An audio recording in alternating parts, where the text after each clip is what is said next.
What's up, guys? Jeremy here from MTG headquarters.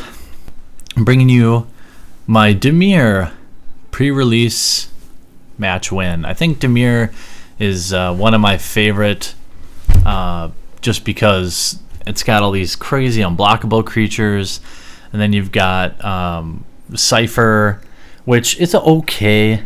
There are like a few occasions where Cypher really was trouble, or it actually led me to win a game. But I felt like the unblockable rogues and stuff like that were a lot more to deal with. That's just me. So we'll start out with the Dimir Guildgate.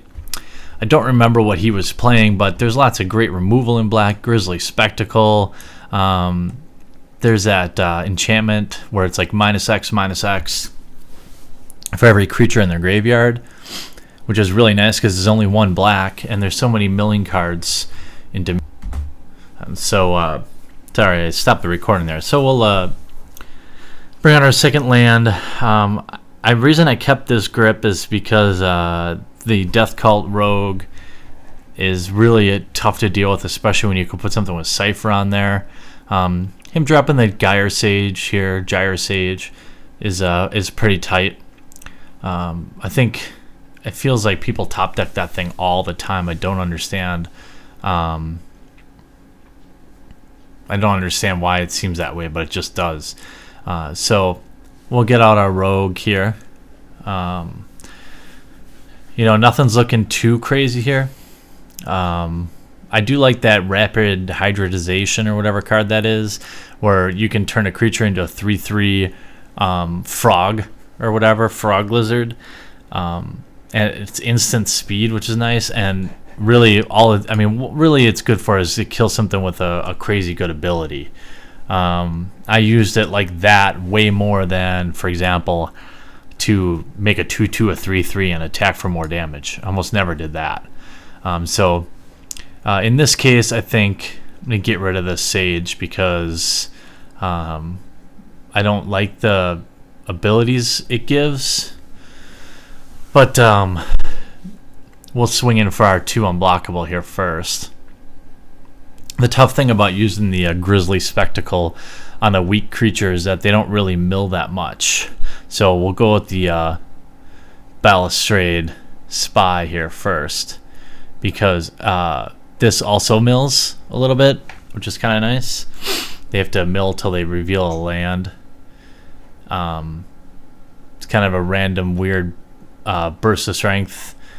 There's the end of my Boros tournament. Sorry about that. I tried to do all 5 in one night, and so things just got out of control. So the Gyre Sage is out. We're gonna mill him for hopefully a bunch. I've only had it like go off one time. I think one time I did it. It went off for like 8 cards or something like that. And here, first card's a land. So yes, it's nice to get them to not have a land, but I like to see it put a couple creatures in there too. But either way, I feel like I'm okay with our position here. Still don't like the Gyres or the Sage out there that much, but whatever. So now we'll see the Denizen. Everyone's got their denizens. This is the Ivy Lane Denizen. It's actually a really good one. So like whenever a creature comes in, it gets a 1/1 counter, which is like, it's pretty sick. So I think we're gonna have to deal with that. Now we could turn it into a frog. That's for sure. But it's kind of a weird spot here. So we'll see what happens. I think we'll save this and see, because we've got the instant speed removal, and we'll see if he allows me to just come through. Mr. Conan, if that is your real name. Did not block anything. We're gonna get rid of this thing. Bloop. That is just too good to have out on there, especially early on when you're ahead. I don't like to let somebody back into the game. That for me is a mortal sin. Dimir did excellent. I think I went 3-1. You know he's in trouble when he's casting Last Thoughts now. I don't find that card worth even playable, to be honest with you. I mean, I've seen a lot of people play that Inspiration card in Ravnica where they pay, 3 for 2 or 4 for 2. It's fine, I guess. But, with the Cipher ability, I guess if you put that on like a rogue, that would be nice, or something that was unblockable, because basically every time you get damage, you get to draw a card. So I guess, I just think, in my opinion, my uneducated, noobtacular opinion, I don't like it, and now I'll get rid of it. That's the other thing. It kills enchantments too, and also changing it also kind of stops it from attacking. So that card, Rapid Hybridization or whatever it is, hybridization, I can't remember what it's called, but it does a lot of work.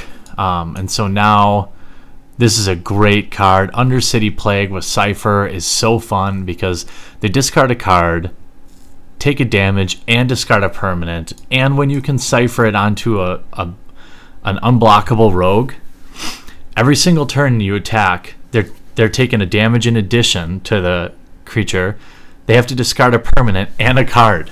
I mean, I can't tell you how much fun it is to play this card on an unblockable creature. It's just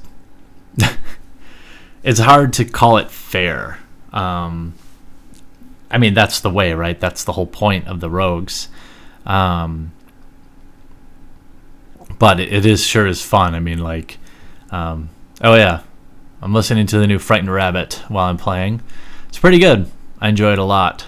I enjoyed their first album. I enjoyed their second album more. I think it's gonna turn some heads. As you can see, it's late. Well, I guess you don't know it's late, but it is late. I played 13, 14 hours straight on day one here to try to get some good matches. And to be honest with you, there are a couple matches where I'm just like, I don't want to record. I just want to flip, back and forth on YouTube. And he quit. He had enough. I think the prospect of looking ahead, I probably would have quit there too. You can see some of the cards. Stolen Identity, which is a pretty sweet card.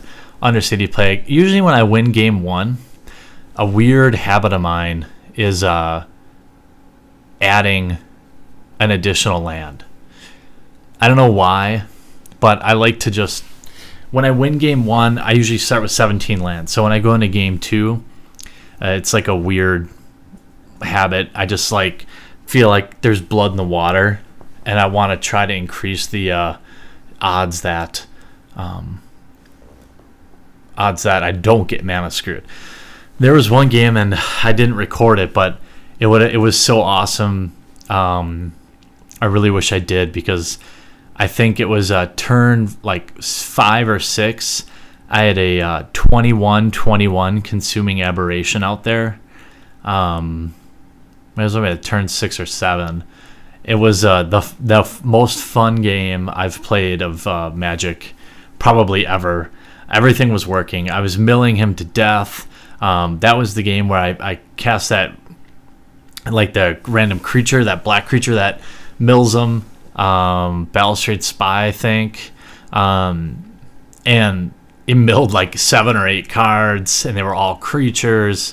I mean, it was I was really hoping that he would have kept playing, because it was just so fun for me.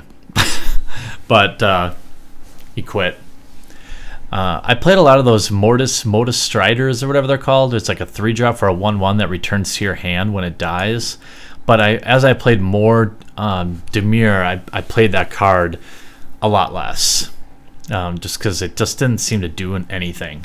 Psychic Strike is a great card, a great cancel, and I like that it's 2-color. But this is an okay first grip.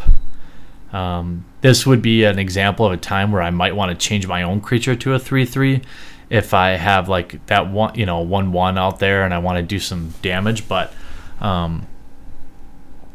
there's, unfortunately, that card is pumpable, so to speak. So I don't like to kill those, especially when it's like not mana pumpable, but it's actually mill pumpable. So we'll get it out there. Right of Precinct 6.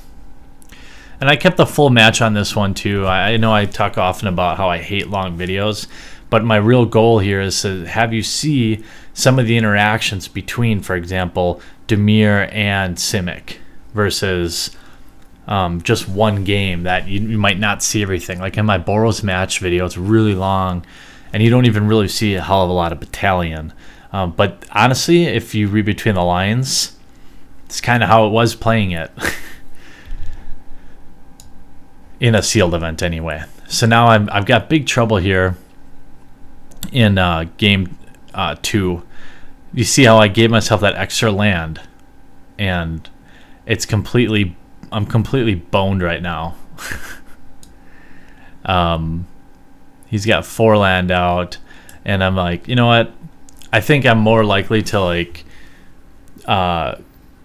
get pissed off when I get mana screwed after I add extra land. I'm like, come on, why did I add extra land? He casts a creature, so at this point I'm probably thinking like, if I don't get land this turn, I'm done. I played a lot of Evolved decks, and it honestly felt like they never quite got there. Like, they would have a couple of so-so creatures. They spent most of their time casting creatures and evolving their other creatures while I was doing damage to them. I don't know. I think when I played it, I had better luck, actually. So I'm way behind now. But fortunately, he's Simic, and his creatures are not that big. They're a bunch of 1/1s and 2/2s, and it's just not really that troubling. But I need to get something going quick. Most every card I have is a 4-drop, or it includes some black and blue mana.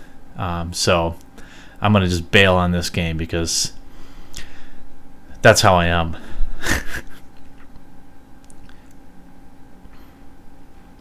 You know, the Dimir Charm did some work for me. Hands of Binding is actually a pretty good one. I think it has Cypher. It's not too bad. At this point, I'm like second guessing my mana curve, and that Spell Rupture card is actually great too. Because if you have like 2 or 3 creatures out for 2-drop, you can, you watch them. If they tap and they only have 1 land left, you can cancel any spell you want. It's so powerful when they like cast, drop a 5-drop and they tap out, and you're like, oh geez, what am I gonna do? And it's like, boom, canceled. So in this time around, I'm looking to like upgrade these Mortis Striders because I haven't really seen them. They haven't done anything for me.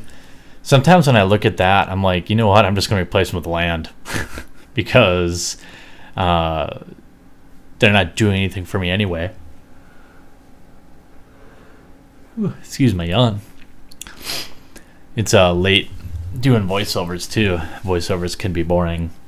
So how'd you guys do at your pre-release events? How are you liking these gameplay videos? Trying to keep them somewhat interesting. Although I can't necessarily get jacked up and yell at the screen and stuff because I don't really do it while I play, because I play like a lot of other you play. I play with the TV on. I listen to music. I interact with my pets or whatever while I'm playing. So I don't want to record the screen during that. So this time around, I definitely don't have any land issues. The way this deck was basically built is if I can get to 4 land, I can pretty much do everything I need to. 6 land, that's the top of my curve. I don't like seeing a turn 1 creature in an Evolve deck. When I played Evolve, I had like that turn 1 whatever, Cloudfire Raptor or whatever it's called, and then turn 2 forced adaptation. So it was like every turn getting bigger and bigger and bigger. That card's almost broken, I think. So we'll get our Precinct 6 dork out here in turn 2. And he's Gyre Sage, and he can evolve. Find myself clicking the OK button while I'm doing my voiceovers. So I can't block. Yeah. I wish I would have recorded some of my other Dimirs, but because I feel like they were perhaps a little more dominating. I did really well with Dimir. So we'll bring out the Denizen. Always like that. Can't attack yet. Well, next turn I could kill something of his if I wanted. I could cast my stupid little 1/1. But he's building up some quite the troops here. And this untap gate ability, I don't think this guy did much with it, but I played a guy, might have been today. Excuse my yawn again. Today, he was doing work with that thing. He was using it to cast Blood Rush spells, everything. He was really working this deck. So now I'm going to kill this thing. I don't like that card. Gyre Sage. It's trouble. It's trouble. See? Trouble. Or, yeah, it's, what is it? Greenside Watcher. That's what it's called. Something like that. Yes, I killed him. Deal with it. Thank you. So I can now my white of Precinct 6 is a 3/3, so that's kind of nice. I kind of like the whole interacting with the number of creatures in their graveyard ability. Some people talk junk about it, but you know, when you're combining milling, and you know you're gonna mill, it seems like a pretty safe bet to make. And that was a nice little swing actually, because the mill put another creature in the graveyard so that it could become a 3/3. And so now he's got 2 untapped target gate abilities and no gates. Plenty of land. He's a 4/4.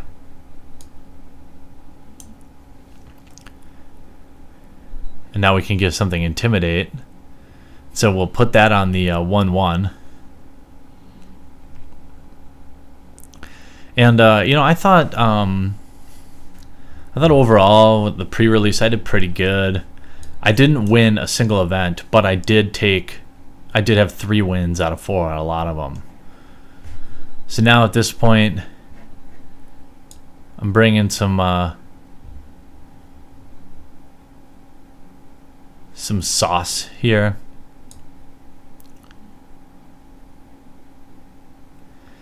And you know, I probably should have planned out a little bit better, but the white of Precinct 6 did some serious work for me this game. I don't know, maybe that's why people don't like the card. It's because it doesn't always kind of do a ton of work for you.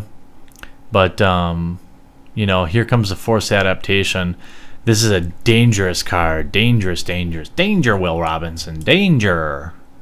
But, yes, again, I pull the beautimous, the wonderful Undercity Plague. This card is unbelievable because at this point he's already mana screwed. I don't know why he sacked his creature. That was stupid. Because it's a permanent, right? So why wouldn't you just sacrifice the land there? I think that was a major misplay. I think people read it and they think it's a creature, but it says target permanent. And the reason now he did that, because he did that, now he has to do it again.